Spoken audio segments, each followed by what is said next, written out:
Memasuki Julai ini, usia rukun negara memasuki separuh abad atau 50 tahun dan ia dilancarkan selepas negara mengalami detik pahit pada 13 Mei 1969. Dan rukun negara menjadi tonggak perpaduan kaum dengan tujuan setiap rakyat negara ini menyedari, menerima dan memahami hakikat bahawa kepelbagaian kaum, agama serta budaya di negara ini adalah satu rahmat yang perlu dimanfaatkan bersama. Antara cabaran paling besar ialah pudar nilai murni yang menjadi asas kepada pembentukan masyarakat berakhlak. Jadi untuk membincangkan dengan lebih lanjut, bersedia menerusi talian Skype Timbalan Presiden Majlis Belia Malaysia atau Presiden Majlis Belia Felda Malaysia MBFM Muhammad Fazli Hassan. Terima kasih bersama saya di Buletin Awal ini. Selamat pagi. Boleh Cik Fazli ceritakan bagaimana anak muda terutamanya yang berada di luar bandar make sense ataupun mentafsirkan, menghayati rukun negara ini? Assalamualaikum warahmatullahi wabarakatuh. Terima kasih Isro Awani. Sememangnya rukun negara ni merupakan satu perkara yang amat penting kepada kita rakyat Malaysia. Begitu juga dengan kita lah belia-belia di seluruh negara. Sebab tu kalau kita ingat dulu daripada zaman sekolah, hari-hari selepas daripada waktu perhimpunan, kita akan membacakan prinsip rukun negara supaya ianya dapat ditanamkan dalam hati dan sanubari setiap daripada rakyat Malaysia. Jadi saya rasa untuk rakan-rakan saya belia-belia di seluruh negara, termasuk juga belia-belia di luar bandar, kita memang merasakan bahawa prinsip rukun negara ni adalah satu perkara yang penting lah. Kalau kita tengok, kalau dalam agama Islam tu kita ada rukun iman dan rukun negara, rukun Islam. Dalam kita sebagai rakyat Malaysia, kita perlu tahu dan perlu menghayati rukun negara, 5 perkara yang penting itu yang telah digariskan di dalam rukun negara. Baik, Cik Fazli, jika ditubuhkan 50 tahun dahulu, anak muda menghayati rukun negara ini mungkin dalam konteks yang berbeza bergantung kepada situasi semasa dahulu. Tetapi bagaimana dengan anak muda sekarang ini? Bagaimana mereka menghayati prinsip rukun negara dalam situasi, dalam konteks sekarang? Saya rasa sekarang pun anak-anak muda masih melihat rukun negara ini sebagai satu perkara yang lebih penting. Sebab tu kita melihat kalau adanya mereka-mereka yang cuba mempertikaikan apa yang ada dalam rukun negara, terutama hal-hal berkaitan dengan raja dan negara, rakyat Malaysia akan bangkit untuk memastikan perkara tersebut tidak dilakukan oleh mereka-mereka yang tidak bertanggungjawab. Sebab tu kita kena percaya bahawa anak muda sentiasa memegang 5 prinsip rukun negara ni. Walaupun ada sebahagiannya dah pudar, sebab tu kerajaan sentiasa mengingatkan kita tentang pentingnya asas-asas rukun negara. Sebab tu kita mencadangkan supaya apa yang kita buat 20-30 tahun dulu ataupun 40-50 tahun dulu berkaitan dengan perhayatan rukun negara ni perlu kita tekankan lagi dan perlu kita ingatkan lagi kepada rakyat Malaysia, khususnya kepada anak-anak muda di seluruh negara. Macam tadi saya cakap, kalau dulu setiap hari di sekolah sebelum masuk ke dalam kelas kita membaca beramai-ramai rukun negara. Kalau kita lihat dulu pun di buku-buku tulis sekolah, kalau kita tengok muka belakang sekali mesti ada rukun negara. Supaya ianya jadi penghayatan dan ingatan kepada semua anak-anak muda dan rakyat Malaysia. Ya, Encik Fazli cakap tentang mendidik anak muda ini tentang pentingnya mentafsirkan rukun negara itu. Saya kira antara cara yang paling mungkin efektif untuk mendidik anak muda adalah untuk menunjukkan teladan, menunjukkan contoh itu. Dan kalau kita lihat intipati cita-cita rukun negara ini, contohnya menjamin satu cara liberal terhadap tradisi-tradisi kebudayaan, membina masyarakat progresif menggunakan sains dan teknologi moden, dan juga banyak tumpuannya pada perpaduan dan juga untuk menolak perkauman dan sebagainya.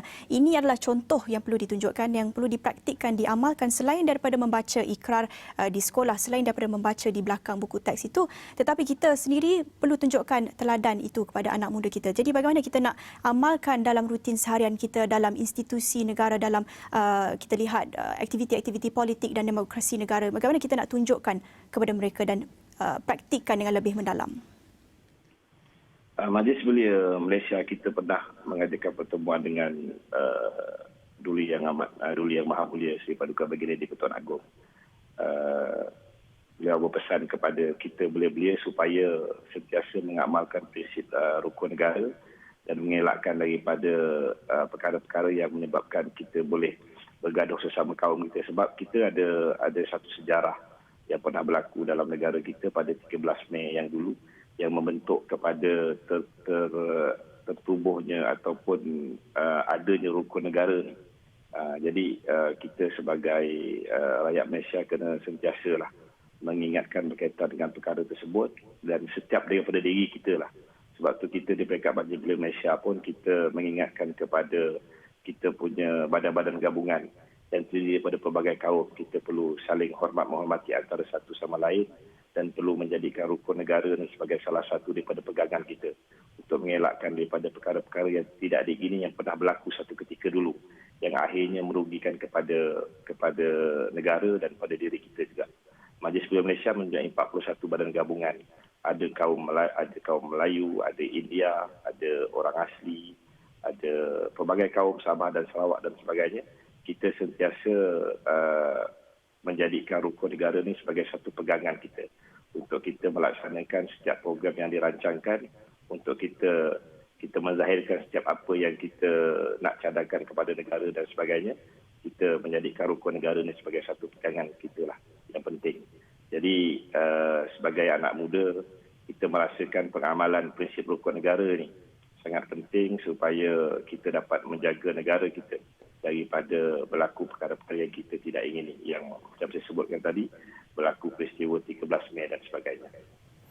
Baik, Encik Fazli, sebelum kita berpisah, satu lagi soalan nak bercakap tentang bagaimana anak muda boleh mengangkat prinsip-prinsip rukun negara ini. Dan kalau kita lihat hujung minggu lalu, baru-baru saja anak muda ada menggerakkan inisiatif untuk menjalankan atau menganjurkan Parlimen Digital. Itu mungkin kita boleh lihat sebagai salah satu inisiatif bagaimana anak muda ini untuk mengangkat prinsip rukun negara dan sebagainya. Jadi bagaimana Encik Fazli sendiri melihat, Majlis Belia Malaysia melihat kepada inisiatif Parlimen Digital ini? Kita melihat Parlimen Digital ini adalah satu inisiatif yang baik daripada anak-anak muda mengikut saluran yang mereka rasakan betul dan boleh sampai kepada pemimpin kita. Kita tidak melihat apa yang mereka buat itu sebagai benda yang negatif. Saya pun sendiri mengikuti perkembangan Parlimen Digital ni. Mereka menyuarakan pandangan dan juga saranan kepada kerajaan dan negara melalui saluran yang mereka rasakan betul dan juga dengan melalui kaedah yang baik. Jadi apa yang mereka laksanakan ini adalah sebagai salah satu daripada inisiatif untuk mereka sama-sama membangunkan negara kita. Jadi Parlimen Digital ini adalah salah satu platform yang baik untuk mereka. Bagi kita di Majlis Belia Malaysia, kita pun ada platform yang disediakan oleh kerajaan, iaitu melalui Majlis Perundingan Belia Negara. Kalau rakan-rakan kita di Parlimen Belia, kita ada persidangan Parlimen Belia. Jadi masing-masing kita punya platform masing-masing tetapi mempunyai objektif dan tujuan yang sama, iaitu untuk membangunkan negara kita Malaysia. Baik, terima kasih untuk perkongsian itu. Muhammad Fazli Hassan merupakan Timbalan Presiden Majlis Belia Malaysia dan Presiden Majlis Belia Felda Malaysia bercakap tentang bagaimana anak muda mentafsirkan rukun negara itu.